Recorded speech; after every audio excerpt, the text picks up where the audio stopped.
All right. G'day, g'day. Welcome back to Collectivitis, podcast where we dissect the disease that is collectivism. My name's Pietro, and we've got someone with us today who's going to shed some light into some recent goings on that have been very interesting to us onlookers here in Victoria. So, welcome to the show, Mr. Joe McCracken. How are you doing? Oh, I'm very well, thanks, and thanks for having me on as well.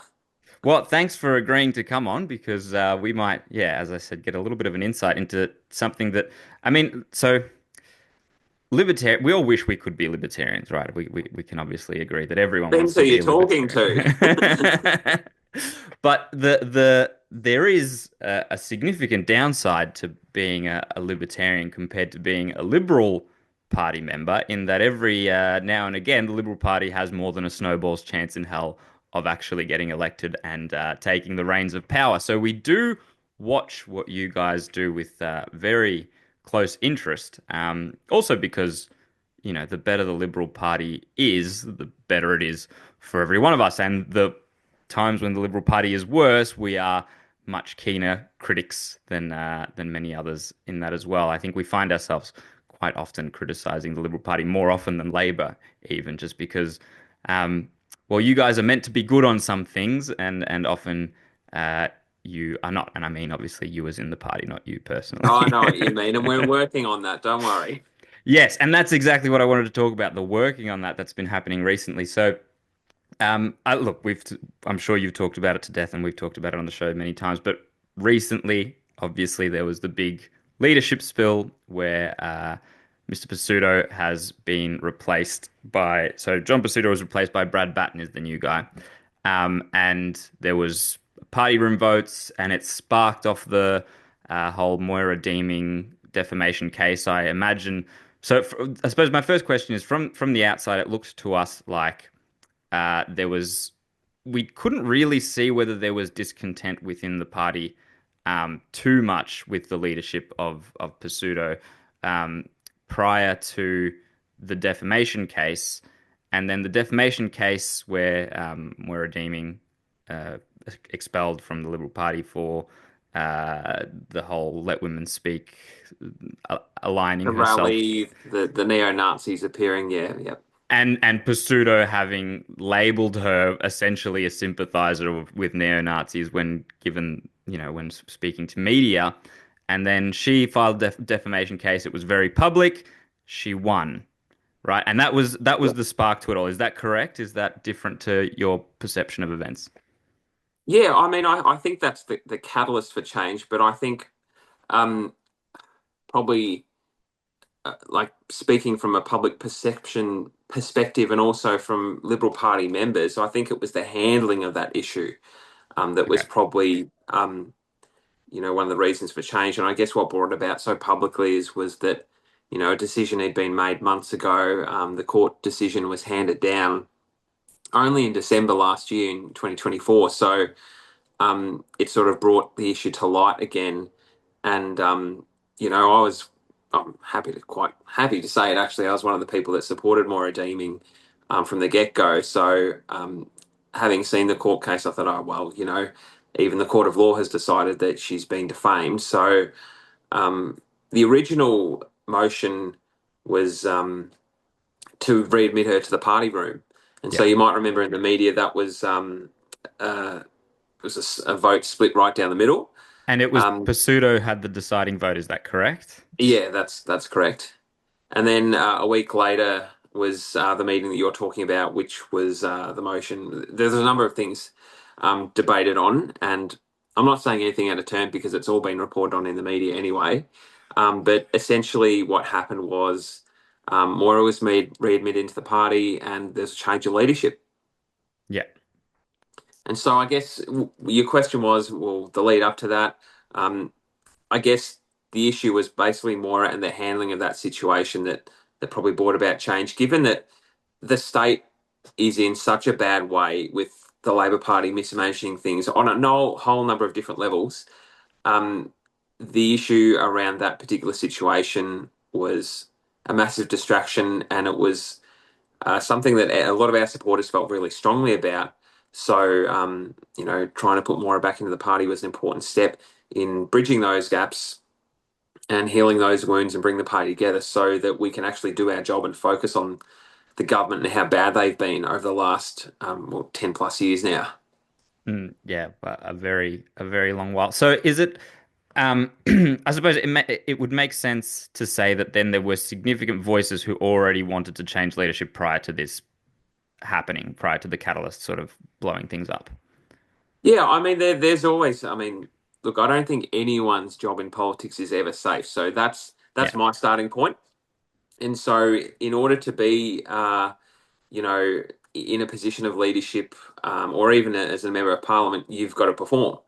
And so, when you've got a massive public distraction like that, I think a lot of party members, I certainly got a lot of messages saying, oh, look, this isn't really a great situation. There's sort of, do something about it sort of thing. So there are a number of people that got together and decided that, maybe we need a different direction and a change in leadership to deliver that. That's interesting that that's how maybe it was framed to you guys that this distraction is more harmful than good. Like I'm looking at it, obviously, we're libertarians, we follow the Libertarian Party, which Yeah. um, when you guys are at your best is kind of like an ally that's a little bit more purist and principled, is how we look at ourselves. Yeah. And I And think that's pretty fair as well. The Liberal Party is meant to be a broad church. We do have libertarians and we have people that are probably more socially conservative and everyone else in between. yeah, and so the way we looked at that situation, now not saying that Moira is a libertarian necessarily, but when she was expelled for that reason, and it was expelled for essentially a principled point of view, which we would have thought that the Liberal Party would actually back.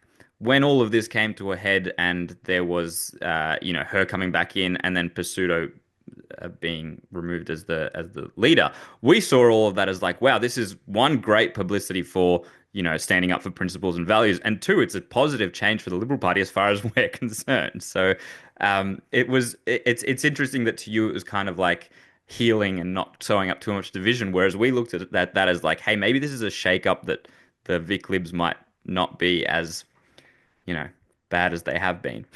Yeah, well, thank you. Again, I'm talking about the party, I'm not talking I about know. you, I'm only and yeah. kidding. I'm only kidding. Um, no, I mean that perspective is true, of course, but in order to bring about the healing in the party and to focus on what we should have been focusing on, I think, um, the stuff that we've just talked about had to happen. I mean, we've got a state that's going to have what $188 billion worth of debt. Like that equates to about $1 million an hour. Like that's just Yeah, it's like what? yeah, How yeah, could yeah. we? It's like dystopian sort of universe stuff. Um, so we had to focus on that, and the more we kept talking about ourselves, I think that's not helpful when we should be talking about the issues that are facing everyday Victorians. Yeah, and that's right. And it's refreshing to hear, you talking about the debt, because so often the debt is it's almost like this boring topic that no one wants to touch or talk about, and You're it's talking almost to a pushed out former of the way. accountant here as well, okay? So it's not that boring to me. Well, and that's not something that necessarily has even been like Victoria's obviously had a massively increased debt problem since the COVID stuff, but it's not like before that we weren't in debt, and it's been the last few consecutively, and the conversation hasn't come up, and it's almost like I know federally at least the Liberal Party is just as culpable for raising the debt as the Labor Party, like the last few times they've been in charge. So it's refreshing to hear that that's now like an unavoidable conversation, even from you guys who have a chance to actually get into power. Yeah, I think from the perspective of the voting public, it's sort of like, living on credit card. The credit card has finally maxed out, and you're like, oh no, how am I going to actually reduce the amount of debt? I can only service the interest at the moment, barely. Hmm. I've got to make a change. The bottom of the barrel has actually been reached. It's not a black hole. And I'd try and manage my household budget to the same sort of way. I don't know, I actually don't know how the Victorian government could make it this bad over so long. Like Tim Pallas, before he resigned as treasurer, was apparently one of the only people in the cabinet that would say no to various programs. I fear for what's going to happen now, given that, we've still got a little bit less than 2 years to go for this Yeah. government. Yeah, well, November 26 is, yeah. That's right, yeah. Well, actually, I'd like your opinion on something on that. So, Yep. well, 2022, all of us libertarians were largely characterized in those kind of years as, the COVID dissidents, anti-lockdowns, anti-vaccine mandates. That was our big stand kind of against what was happening. And Victoria was arguably, and I don't even know how arguably, one of the most oppressive places in the world for that kind of stuff. Well, And I it know wasn't a you were. government, it was a regime. Yes, exactly. And I know you were good on that once you came in. Obviously, you weren't elected at the time, but you've spoken. We spoke last time about all that sort of stuff.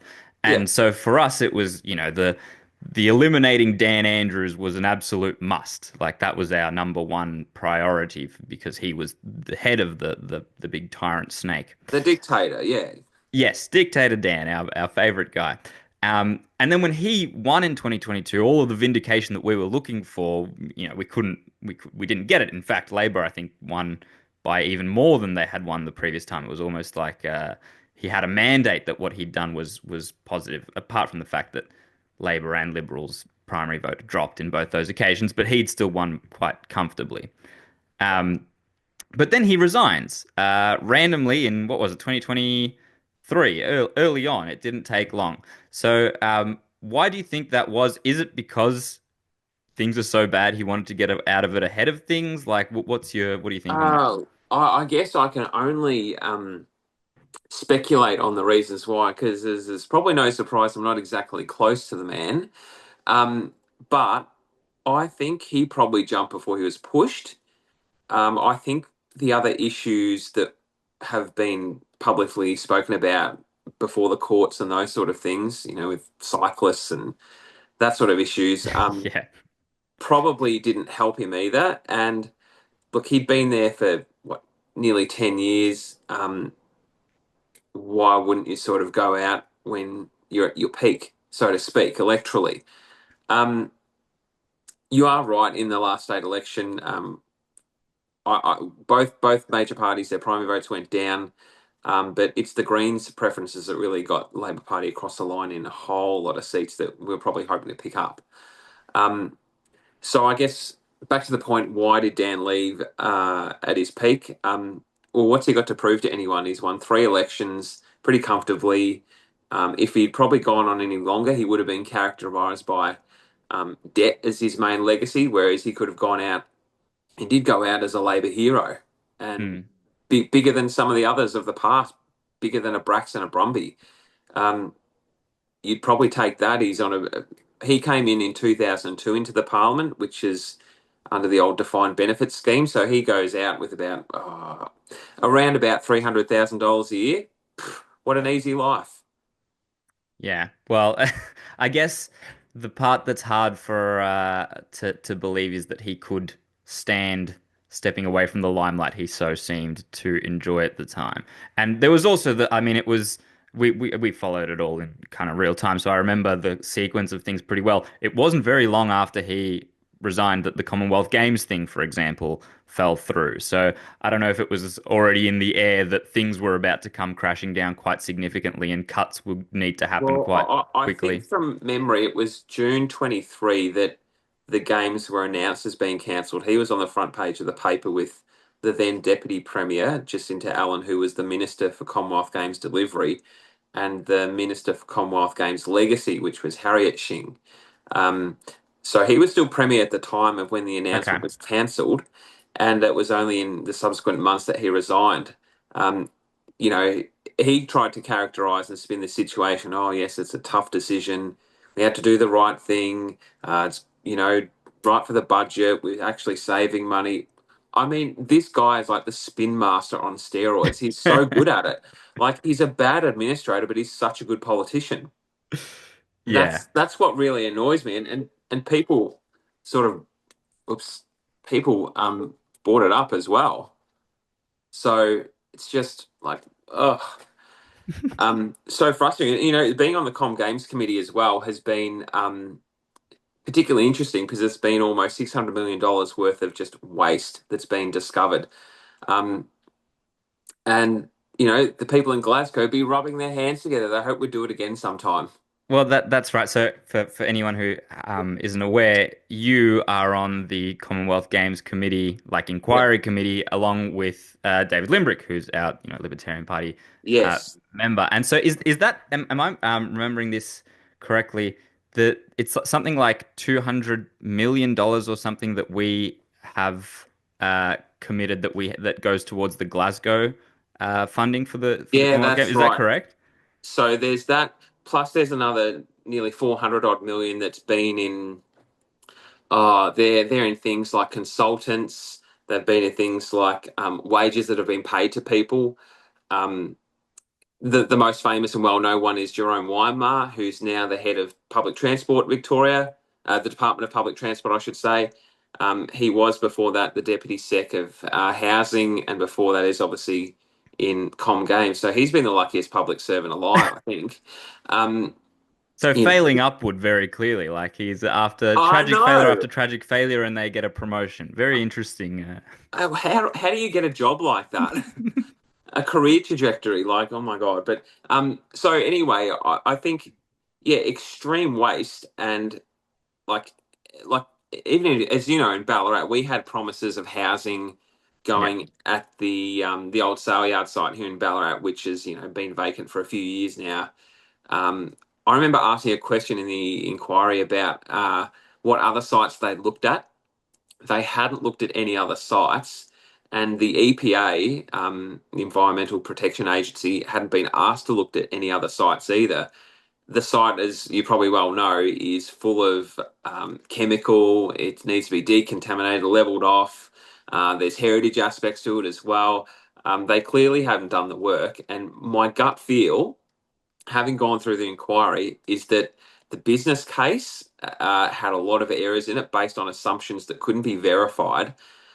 Get this right. So, one of the benefits listed in the business case is health benefits. Now, those health benefits are meant to be people being inspired to do more exercise because of the Commonwealth Games. Now, not being horrible, but it doesn't inspire me to do more exercise. It's like I might sit down on the couch and watch it. So that was one of the stated health benefits that helped stack up the business case. I mean, like, what world could you actually legitimately say, "Oh yeah, well, of course we're going to track that"? Like, you can't put a figure on that Yeah, sort of of stuff. It's course. it's it's trying to catch smoke. Yeah, yeah, but you can say it. It's like unprovable and undisprovable. It's Yeah. um but before I did want to ask you some stuff about the com games. But might circle back to it because I wanted to dig in a little bit more on the new Liberal Party, Yep. etc. stuff before went into that. So a couple of curiosities. So the original um when Moira was originally they attempted to bring her back into the party and into the party room. Yep. It went down to a vote, which, as you mentioned, was split down the middle, and Yes. um, Yep. the deciding vote. I mean, everyone's vote was deciding vote, I guess, if it's split down the middle. But John Pesutto essentially had the deciding vote of not letting her back in. Well, as the chair of the meeting, if there's a split vote, it is He casts the the final casting one. vote. Exactly. Yeah. Yeah, um, and then another, a week or two later, I think it was after the spill, the vote happens again, and this time it's a landslide in favor of Moira coming back in. Yeah, that's right. Yep. How does, and this is just, I guess, me being interested in the internal workings and how the I guess, sociology of it all works. How does that happen? Why is there that big of a turnaround?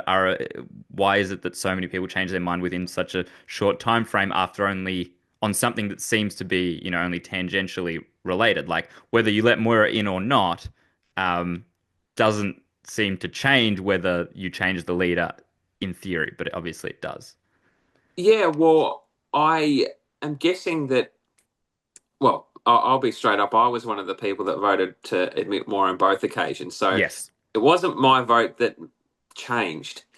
Uh, I can't speak for others on to what changed for them, but I think um, the sequence of events that happened is that obviously on the 20th of December, there was the vote, which, as you say, was 14-14.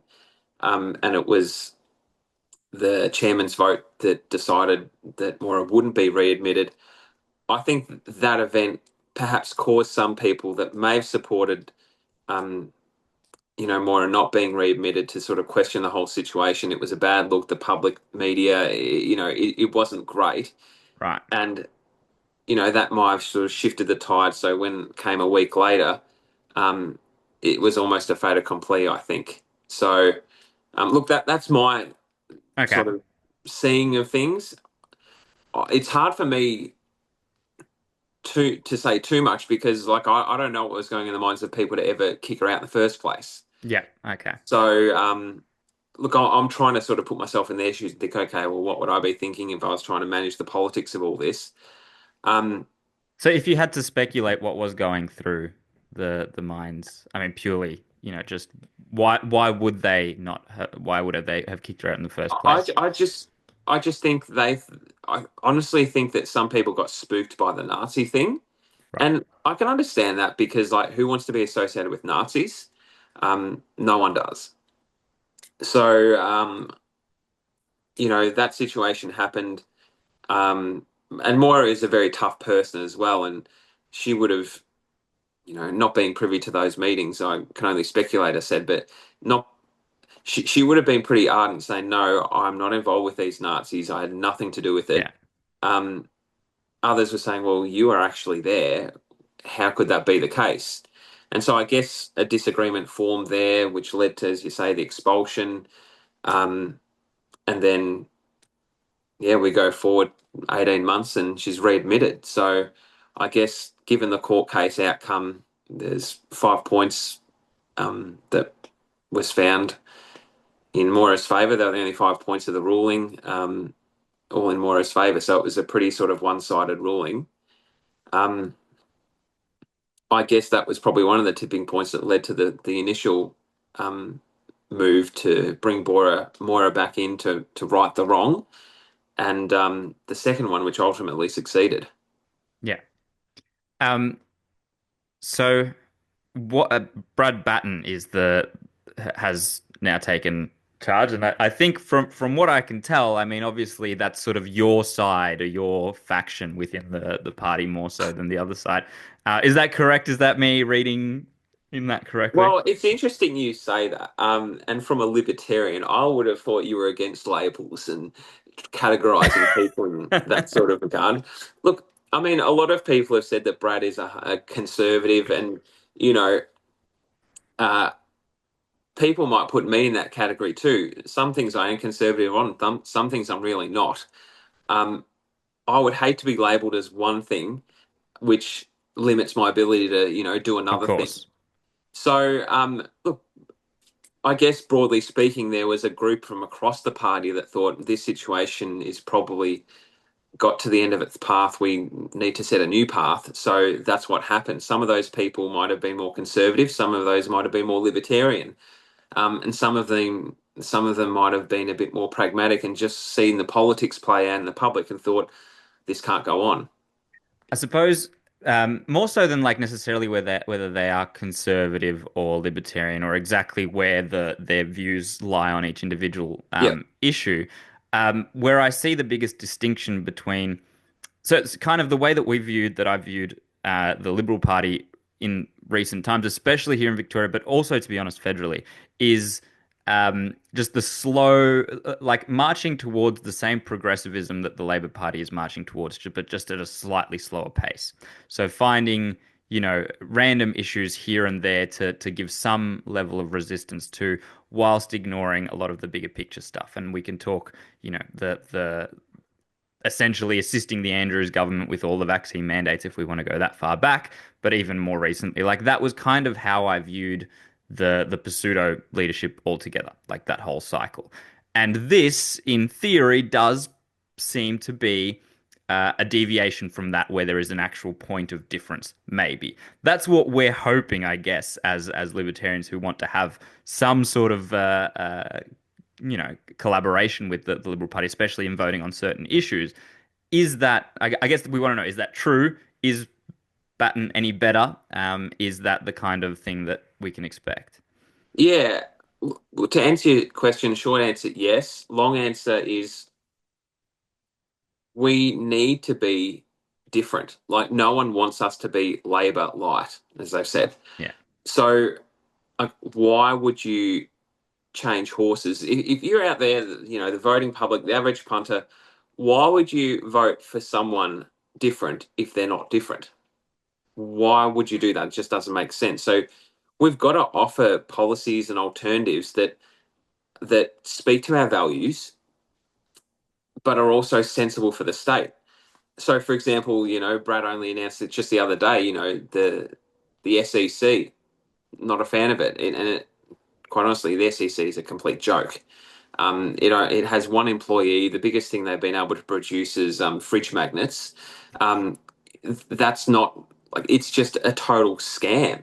So, we've got to be straightforward and clear with the people in the community about who we are, what we stand for, and not obfuscate on saying yes or no on things. We have to be really clear Yeah. about who we are and what we're trying to do, the vision for the state.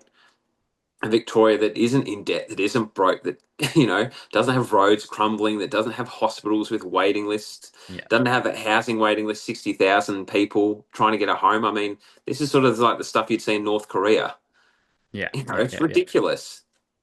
Yeah, I suppose at its best, the because I mean obviously us libertarians who have joined the Libertarian Party, you said there's libertarians within the Liberal Party, obviously, but the Yeah, the ones who have left and joined the Libertarian Party, generally the point, if the Liberal Party is at its best, those people who have left are people who see that the Liberal Party is trying, but it's not willing to gut or to tackle or to make unpopular decisions enough as what is required, and hence why there needs to be this other more purist principled uh, limit here. And I guess that Liberal Party at its best is, yeah, what we hope is is kind well, of I returning. did see recently somewhere, it might have been the Libertarian Party website that was offering a discount to Liberal Yes. Yeah, Party yeah, members yeah. joining. I thought, oh, that's interesting, clever move. And Um, we had a bunch join from that. Yeah. I don't want to know. No, no, I can understand though. Well, And I you're think always welcome to join, by the way. We've always we've always thank you been so much, and equally to you too. I guess the thing though that I find you're right when the Liberal Party's at its best, I think we can accommodate both the conservative and the libertarian traditions. But I think our relationship with the Libertarian Party is, uh, I don't want to say it keeps us honest, um, but it's sort of like it's a good touchstone.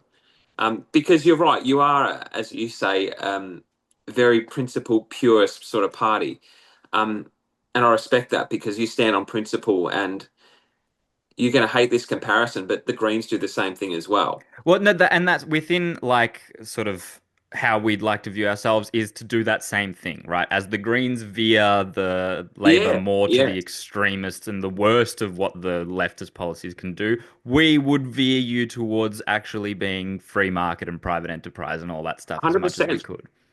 Yeah. No, we So don't dislike that comparison. Obviously, it's the opposite, but that that's comparison so is that's what yeah. I say is as I mean like a good touchstone. I think that's as you say, dragging us to a particular direction. I think a good touchstone, a good reference to say. And look, I get along really well with David Limbrick in Parliament. He's a terrific fellow. He really is. Work with him very closely on the Com Games committee, and I've always found him to be incredibly principled, smart, and incredibly decent person. Well, it sounds like you could work really well with him on the crossbench if you flipped over. We could use an extra vote for a couple of years if you. Yeah, a couple of years would be about all. Yeah, well, that's right. Um, the I guess like that all I guess makes sense. I mean, we sort of where do we go from here? We will have to see whether it's any different. I mean, it's obviously it sounds like we probably hope that what the Liberal Party is going to do is going to be better. But tell me a little bit about Brad Battin. I mean, I don't think too many people know that much about him. Um, will he have the nerve to kind of make an actual point of difference? Do you think he's going to have he's made of the stuff to be the next premier? Well, Because it seems like he's in a pretty good position to do that at the moment. I Jacinta Allen think can't seem to do anything right. one of the things, one of the things I like about Brad, and don't take this the wrong way, but one of the things I like about Brad that he's normal, Right. and you don't get that very much in politics.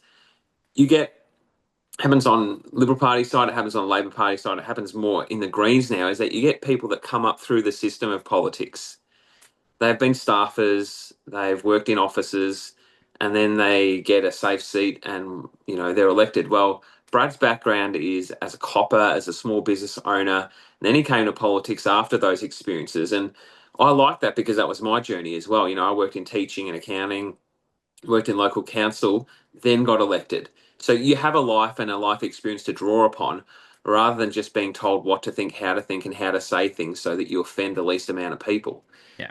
Brad is someone who I think speaks his mind and doesn't mince words. He's clear, he's forthright, and he's honest. And I think we could use a lot of that when we look at the state of the current government in Victoria.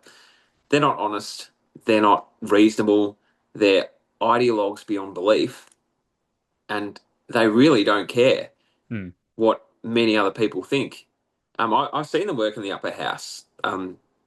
They will push through whatever they can at the most Yeah. extreme points just to get their ideological outcome. And look, I know we spoke about last time the difference between being pragmatic and having principles. Look, I'm probably a bit of both. I think Brad is probably a bit of both as well, and Okay. I think you need that in government because look, if we are lucky enough to get elected in 2026, we're going to have $188 billion worth of debt to deal with. Yeah. How do you deal that within a practical way? We saw what Campbell Newman did in Queensland. He cut extremely. He probably had to, but he lasted for one term. Yeah. So I guess it's a really difficult balancing act of, well, how much do you cut? What do you cut? Um, what services can you live without? What services can't? Um, and I'm not even suggesting that Brad's going to go in there and say, well, it's we're going to cut everything. It's going to have to be, I suspect, a wholesale audit of what's going on in government. Where can we make efficiencies? Where can we stop waste? Where can we grow the economy? Those are the conversations I think we're having first. Yeah, okay. And Campbell Newman, by the way, joined the Libertarian Party after his. Were you aware I of knew this? you were Did going you? to say that. So he did find, the light eventually once he couldn't get Just too things. late, was it? Yeah. But I suppose that the look, one of the differences, I guess, is that we probably think Libertarian Party and Libertarians probably think that just sort of if finding efficiencies and finding ways to cut waste is probably not going to be enough to gut this thing, to fix what ails Victoria. Essentially, it would need to be a reduction of the size and scope of the state so significant that the Liberal Party probably would not yet be willing to do that until we convince them and all that sort of stuff. So I guess that's probably I where don't know we if we need differ. convincing. I think it's, you've got a public service that have been there with the same government for so long that have gotten comfortable. Yeah, They have to atrophied be almost. exactly. So they've been used to this system. They've benefited off it quite significantly. I don't disagree with you that we really do need to make a change as to the whole entire scope and gamut and direction of the government. So, yeah, I agree with you. It's just how do you make that change? And I remember this guy when I was in uni. It's a while ago now. He was from the union movement. I didn't really like him, but he said this thing one time that it's always stuck in my mind. He said, "Change doesn't happen quickly; it happens incrementally and slowly. It's not as noticeable." Mm. So it just goes to show you how the left sort of operate and how they can bring about change over a long period of time and no one really notices it. It's that old saying, you can boil someone in hot water quickly Yeah, or you can do it slowly. and Same they'll sort never of get thing. out, and they'll boil alive. Yeah, Exactly. um, yeah.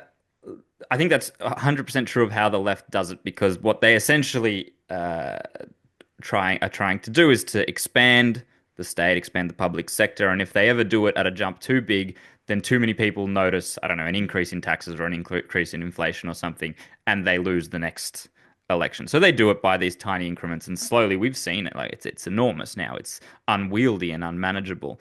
Yep. But I do disagree that the swing back doesn't have to be incremental. I think there's right now. I think in lots of places around the world, there is an appetite for the, I don't know if you follow, libertarians love him because he's a libertarian, but the Javier Milei, Argentina, hack and slash, like there is that avenue. And by all accounts, Argentina's economy has taken an upward turn that no one could have predicted even this early, Yeah.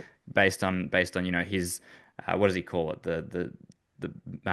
Like the horrible medicine that they had to take, and now it's the disease has been fixed. So I agree that the left has to go that way incrementally, but I don't think that the free market return from that hellhole has to be quite so Yeah. incremental as Yeah. maybe, yeah.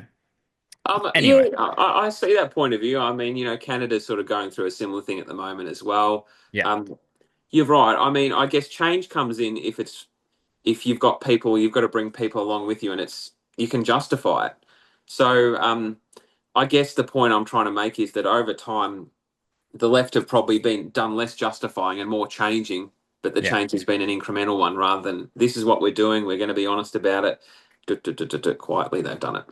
Oh, they can't be honest at any point because, as much as hey, we're getting this new free thing and this group's being looked after, they Nothing's don't ever tell you free. that nothing's ever free. But not only do they like rather than even just through increasing taxes, now we pay for it through inflation as well. Like we are paying for all these things, and I don't think I don't think the average Victorian even makes that connection that the increase in inflation is directly related to the fact that we had lockdowns and the fact that every other, insane government program that, Yep. lines all of their friends and their friends' pockets is due. That's why it's happening. Yep. And until that happens, like, how can you have an awakening of that sort? Well, you have to Um, completely deconstruct it. yes, yes. There needs to be on some level people awareness, like a broad public awareness of what's happening, I think. Yeah. Yep. Um, We could talk about that issue in itself, I think, for hours, I think. Yeah, well, I mean, we often do. All we do is bang on about inflation, all that sort of stuff. But the one other thing that I did want to ask you is, especially related to the Canada that you mentioned, it does seem right now that there is like a sort of rejection of the uh, I don't know. Most people seem to best characterize it as this idea of like the woke left kind of leadership stuff, right? Trudeau resigning before he's pushed potentially. Yeah. Jacinta Ardern in New Zealand. I think she resigned before they lost that election as well. She didn't wait to lose it. Um, Obviously, the US, the great rejection of the cutout figure of Kamala Harris, trying to pretend that she was a real person and not just a mouthpiece for the Democrats, rejected for, the grandiose Donald Trump and all of that. Argentina, we saw that rejection of, Yep. the communists for the libertarians. And I think elsewhere, I mean, I know Europe's a little different. Europe, they do love their socialism a bit more apparently, but there does seem to be this Western broadly rejection of that worldview and an appetite for yes, this complete overhaul and this complete change. Do you think the Liberal Party can ride that wave maybe and try to smash down more things or campaign at least on smashing down more in 2026 and Yeah, look, 2025 because we're going to have a federal election this year as well? yeah, the federal election will be months away. Look, I certainly hope so. I mean, you're right, there is a global movement, um, sort of, as you say, away from that sort of leftist woke agenda. Um, why though? Because I just think it's gone far enough, and the average person there who looks at things, they would think, oh, like they would sum it up and weigh it up and think, is that fair dinkum? Like, is that real? Um, can a man transition to a woman and then run against a woman in a race? Like, how is that fair? Hmm. And it's those simple sort of scenarios that people weigh up and think, no, I'm actually going to reject that. So I think that was what was so important in the Trump victory. Um, I hope it's what's going to be important in the Canadians. Hopefully, they have a change in government. Interesting that the Brits sort of went the other way with Labor, Yeah. but the Conservatives over there were probably more Labor-like than they were proper true Conservatives, which is probably why you've got the rise of other parties in the UK as well. Um, so yeah, I guess that's probably fair enough. So your question is, will that happen in Victoria? Can we ride the wave?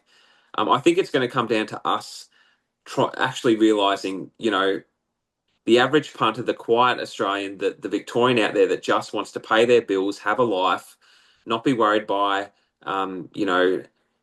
the government trying to control their lives. If we have clear messages saying this is what our agenda is to get out of your life, to let you do what you want, I think we can have a good shot at it. Well, that sounds like a libertarian slogan to get out of your life and let you do what you want. That's Oh, I've always that's believed in that though. no, I I tried to know. do that in local government as well. It was, um, frustrating because every piece of infrastructure, everything that a government does, they spend, they've got to take it away from a citizen in the form of taxes. So why wouldn't it be better to leave that money in a taxpayer's pocket for them to spend as they wish, supporting the economy, growing jobs? Do it that way. Let it happen organically and naturally. Yeah, and the more departments or the more jobs that the government bestows upon itself, after they've had that for some times, it becomes imaginable to the average person that sort of thing could exist without government. And Yeah. that's the crux of it is that the more things you take over, eventually they're doing everything, they're spending everything, and you get to socialism by yeah increments rather than the Yeah, and revolution. as we said before, it's just by stealth. And Yeah. quite often in history, you'll notice that those sort of things happen. And the swing back is by revolution or some sort of other big change like that. Um, which I was just thinking about the point you said before about, how sometimes the right can make a big change like that. Those are the circumstances under which they can make those changes. Is Victoria pre-revolution? Geez, I don't know. I don't I know. think we're the Maybe they furthest were. state from it in Australia, to be honest. Yeah, you're probably right. I mean, they were probably ready to revolt if Dan Andrews stuck around. Jacinta Allen doesn't elicit that sort of response, I don't think. She's just sort of from what I hear, a little bit of a weaker version of Dan Andrews. Yeah. Still believes in the same things, but just doesn't have the innate authority to enact them. She doesn't seem to come off quite as like Teflon, the Teflon Dan thing that everything just rolls off his back. That you can be, he can run over a cyclist and swap seats with his wife and run away in the car and nothing ever comes from it. But, her things seem to stick and it seems to be almost things that he was, guilty of doing that end up sticking to her But the government. worry that I've got there is that people think, oh, poor Jacinta, she's been left with all this stuff from Right. Dan. She's nice. Let's vote for her. That makes me just shudder. Yeah, as if the leader of the labor, someone who has to climb through their sick and diseased ranks to get to the head is a nice person at the end of the day. I don't And think has that's done so possible. since 1999, mind you. Yeah, yeah, yeah, exactly. 30 years almost in the of subsisting off the taxpayer, and that's a Eh, nice person at the head. Yeah, exactly. Yeah, no, that's outrageous. Um, I did want to wrap up soon, but I wanted to ask you because you've been recently appointed to you're the shadow secretary, is that right? Of the Shadow Cabinet Secretary. shadow cabinet secretary. I love that it's called the shadow of like it's like a dystopian novel with it's like we're like the Yeah.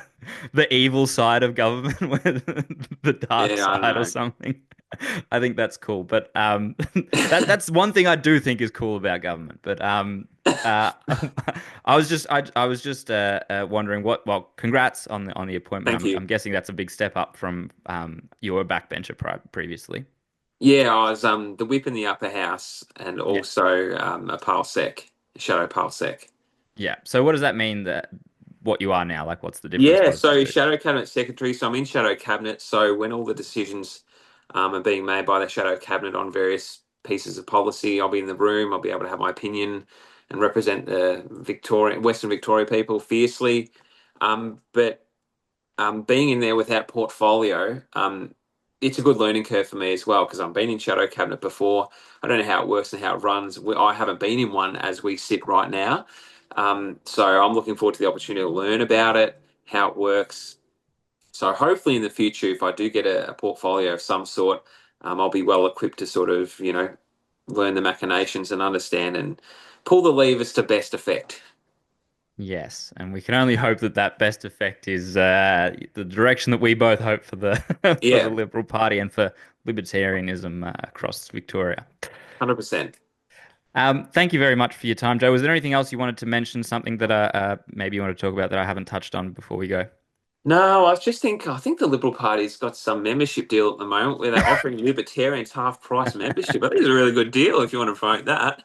Difference is if we get you over, we get an upper house member in Victoria. If you get me over, you get nothing. Get a podcast. I'm just, yeah, you get a very small podcast. Um, yeah, well, fair enough. No, I'll let you know if I change my mind on that, but You're don't always hold your breath. welcome. All right. Well, thank you very much for your time, and thank you to everyone who has watched. If you don't already, you can follow us on Instagram, YouTube, X, and Spotify. So we will catch you later.